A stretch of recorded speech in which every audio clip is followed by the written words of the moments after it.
नमस्कार दोस्तों, स्वागत आप सभी का आपके अपने YouTube चैनल स्टेट ज्ञान हिंदी में। दोस्तों, आज की इस वीडियो में हम बात करेंगे हरियाणा सरकार की तरफ से जो भी नए निर्णय लिए गए हैं आज के दिन, उन सभी के बारे में। दोस्तों, बहुत बड़ी और इम्पोर्टेंट घोषणाएं आज हरियाणा सरकार की तरफ से की गई हैं, उनके बारे में हम बात करेंगे। और दोस्तों, साथ ही बात करेंगे एक वायरल नोटिस के बारे में।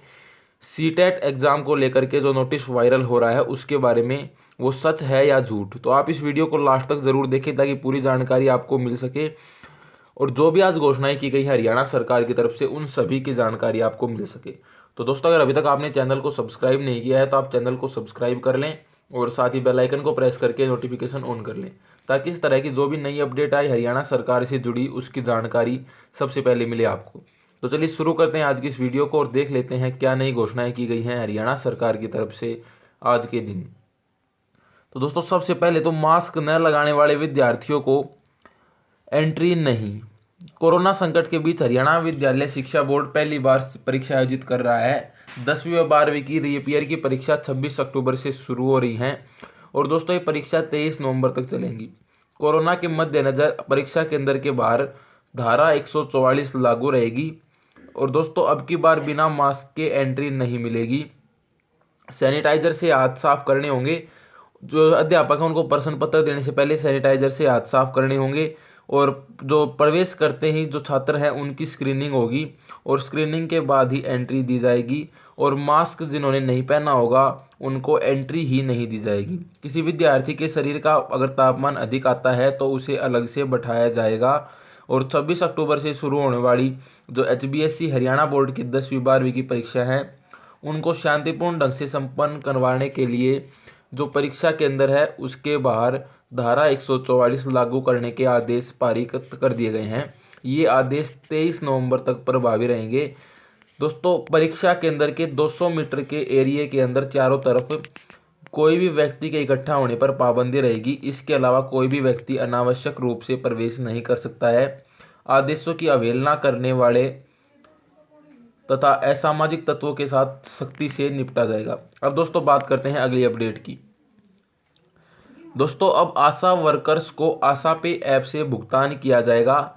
स्वास्थ्य मंत्री अनिल विज ने इस योजना का शुभारंभ किया है। स्वास्थ्य मंत्री अनिल विज ने प्रदेश की अधिकृत सामाजिक स्वास्थ्य कार्यकर्ता आशा वर्कर्स के डिजिटल भुगतान और निगरानी के लिए आशा पे नामक एक एंड्रॉयड एप्लीकेशन और वेब पोर्टल का शुभारंभ किया है। इससे राज्य में 20,268 जो आशा वर्कर हैं उनको लाभ होगा। विज ने कहा कि आशा वर्कर्स हमारे विभाग की बड़ी ताकत हैं और इस ऐप की सहायता से आशा वर्कर्स को उनका मासिक मानदेय एवं प्रोत्साहन राशि की अदायगी डिजिटल और शीघ्र होगी। इसके साथ ही आशा वर्कर्स का प्रदर्शन एवं मूल्यांकन रिपोर्ट का जो सत्यापन है वो भी अब दोस्तों डिजिटल किया जाएगा।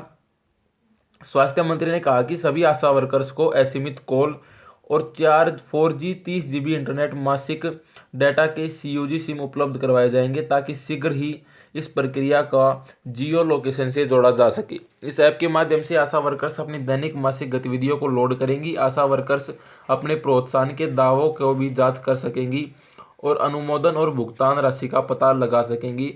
और दोस्तों, उन्होंने कहा कि ऐप की सहायता से आशा वर्कर्स अपने लंबित भुगतानों को भी विभिन्न सत्रों पर ट्रैक कर सकती हैं। वो स्टेटस चेक कर सकती हैं जो भी उनके लंबित भुगतान हैं उनका। और दोस्तों, इसके साथ साथ इस ऐप पर अनुमोदन तथा स्वीकृति की जानकारी प्राप्त की जा सकेगी तथा जो अस्वीकृत गतिविधियां हैं उनको फिर से प्रस्तुत करने का प्रावधान भी होगा। अब दोस्तों बात करते हैं अगली अपडेट की। दोस्तों, 2 से 3 दिन का होगा विधानसभा सत्र। दोस्तों, पहले भी मैं कई बार आपको बता चुका हूं वीडियो के माध्यम से कि 5 नवंबर से होने वाला जो सत्र है विधानसभा का सत्र शुरू होगा। तो इसके लिए सचिवालय के जो अधिकारी हैं वो तैयारियों में जुट गए हैं। 5 नवंबर से शुरू होने वाले सत्र के लिए अभी से दोस्तों तैयारियां शुरू हो गई हैं और इस बार का जो विधानसभा सत्र है वो बहुत छोटा होने वाला है, सिर्फ 2 से 3 दिनों के लिए होगा और जिसमें दर्शकों दीर्घा में दर्शकों की जाने की अनुमति नहीं होगी। दूसरा, मीडिया कवरेज के लिए मीडिया की भी एंट्री अब की बार नहीं होगी। तो दोस्तों, अब की बार ना ही तो मीडिया की एंट्री होगी और ना ही दर्शक दीर्घा अब की बार होने वाली है। इस बार भी हरियाणा निवास में एक बार फिर से मीडिया कवरेज के लिए व्यवस्था की जाएगी। इस बार विधानसभा सदस्यों का कोविड टेस्ट अनिवार्य नहीं बल्कि वैकल्पिक रखा गया है। अब की बार जो भी विधानसभा के सदस्य हैं उनके लिए कोविड-19 का जो टेस्ट है वो कंपलसरी नहीं होगा, उनकी मर्जी है, अगर वो करवाना चाहे तो करवा सकते हैं। सदन की शुरुआत होने से ठीक पहले टेस्ट कराने की अपील सभी विधायकों से की गई है। तो अब दोस्तों बात करते हैं अगली अपडेट की। नया शेड्यूल जारी, 11वीं में विज्ञान संकाय रखने वाले विद्यार्थी ही होंगे पात्र। तो दोस्तों हरियाणा स्कूल शिक्षा विभाग ने पूर्व में सुपर 100 कार्यक्रम के तहत जो ऑनलाइन परीक्षा को खारिज कर दिया है और निदेशालय ने अब सुपर 100 कार्यक्रम में 2020-22 को लेकर के नया शेड्यूल जारी कर दिया गया है। इसके तहत 10वीं कक्षा में 80% से अधिक अंक लेने वाले के बाद 11वीं कक्षा में विज्ञान संकाय रखने वाले विद्यार्थी ही पंजीकरण के लिए पात्र होंगे। इसे लेकर विभाग ने ऑनलाइन पोर्टल भी खोल दिया है। सभी पात्र बच्चे 27 अक्टूबर तक विभाग के ऑनलाइन पोर्टल पर जाकर के दोस्तों इसके लिए रजिस्ट्रेशन कर सकते हैं। और दोस्तों इस बात को ध्यान रखना है कि अब जो पुराने पंजीकरण है वो मान्य नहीं होंगे। निदेशालय ने पत्र जारी करके कहा है कि पुराने ऑनलाइन टेस्ट और पंजीकरण को निरस्त कर दिया गया है। सभी पात्र विद्यार्थियों को जारी शेड्यूल के तहत दोबारा से रजिस्ट्रेशन करवाना होगा। भले ही उन्होंने पहले रजिस्ट्रेशन करवाया हो, लेकिन जो पुराना रजिस्ट्रेशन है वो मान्य नहीं होगा। शुक्रवार से ऑनलाइन रजिस्ट्रेशन शुरू हो गए हैं दोस्तों, और जो निर्देश जारी किए हैं उनमें कहा गया है कि सभी जिला शिक्षा अधिकारी अपने जिले में डीएसओ डीएमएस को सुपर 100 का नोडल अधिकारी नियुक्त करें। अब दोस्तों बात करते हैं अगली अपडेट की। नवोदय में छठी कक्षा में प्रवेश के लिए दोस्तों आवेदन शुरू। नवोदय विद्यालय में कक्षा छठी में प्रवेश के लिए ऑनलाइन आवेदन की जो प्रक्रिया है वो शुरू हो गई है। ऑनलाइन आवेदन की अंतिम तिथि रहेगी दोस्तों 15 दिसंबर। जवाहर नवोदय विद्यालय के दोस्तों बताया है कि जिन अभिभावकों के पुत्र अथवा पुत्रियों की जो उम्र है 5वीं कक्षा में अध्ययनरत हैं वे सत्र 2021-22 में छठी कक्षा हेतु योग्य हैं और आयु जो हो रहने वाली है 1 मई 2008 से लेकर के 30 अप्रैल 2012 के बीच में। दोस्तों एज का जो क्राइटेरिया है वो रहेगा 2008 मई से लेकर के 30 अप्रैल 2012 के बीच में, और 5वीं कक्षा में जो अध्ययनरत हैं वे इसके लिए आवेदन कर सकते हैं। अब दोस्तों बात करते हैं अगली अपडेट की। दोस्तों बर्खास्त पीटीआई को समायोजित करे सरकार। सरकार द्वारा पीटीआई को एडजस्ट करने और चूल्हा ठंडा न होने देने के आश्वासन पर ठीक तरह से अमल नहीं होने के कारण जो पीटीआई है उन्होंने नाराजगी जताई है। सर्व कर्मचारी संघ हरियाणा ने मुख्यमंत्री को पत्र लिख करके 17 दिन बीत जाने के बाद भी बर्खास्त पीटीआई को एडजस्ट न करने पर कड़ी नाराजगी व्यक्त की है। जो दोस्तों प्रदेशाध्यक्ष हैं सुभाष लांबा ने मुख्यमंत्री से मामले में तुरंत हस्तक्षेप करने की मांग की है और बर्खास्त पीटीआई को विभाग में पीटीआई के रिक्त पड़े 2474 पदों के विरुद्ध एडजस्ट करने की मांग की है।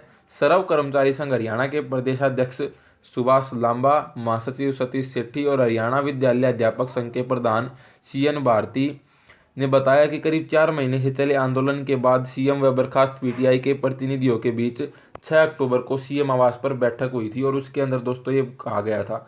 अब दोस्तों बात करते हैं अगली अपडेट की। दोस्तों हरियाणा ने स्थापित किया एक और नया कीर्तिमान।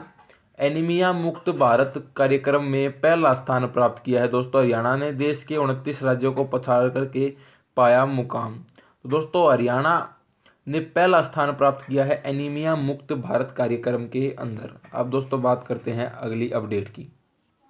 दोस्तों हरियाणा के हिसार में एकीकृत विमानन केंद्र की अपार संभावनाओं को देखते हुए अब इसका विश्व स्तरीय एरोट्रोपोलिस परियोजना तथा विशेष आर्थिक क्षेत्र के रूप में विस्तार करने पर दोस्तों अभी विचार जो है वो किया जा रहा है। अब दोस्तों बात करते हैं अगली अपडेट की।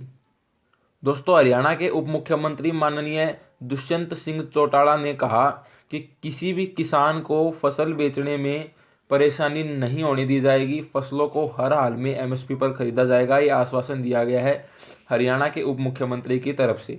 अब दोस्तों बात करते हैं अगली अपडेट की।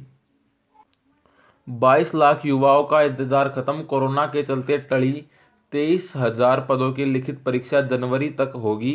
15,000 नई भर्तियों की भी प्रक्रिया दोस्तों शुरू। तो हेल्थ, एजुकेशन, पीडब्ल्यूडी, बिजली, परिवहन आदि विभागों में 15,000 नई भर्तियों की दोस्तों बात चल रही है। प्रदेश में फिलहाल 23,164 पदों के लिए करीब 22 लाख आवेदकों का लिखित परीक्षा का जो इंतजार है वो खत्म होने वाला है। अप्रैल से जून में शेड्यूल जारी होने के बावजूद कोरोना के कारण टली परीक्षाओं को पूरी कराने की तैयारी हरियाणा स्टाफ सिलेक्शन कमीशन ने की है। इसके लिए जिलों के डीसी से व्यवस्थाओं को लेकर के भी बातचीत की गई है। अब दोस्तों 23,164 पदों के लिए आवेदन को करीब 32 लाख जमा हुए, लेकिन युवा एक से ज़्यादा भर्ती के लिए भी आवेदन करते हैं। इनमें पुलिस, स्वास्थ्य, irrigation, Haryana power generation corporation, PWD, DPR के साथ साथ दोस्तों काफ़ी जो विभाग हैं वो भी इसके अंदर शामिल है।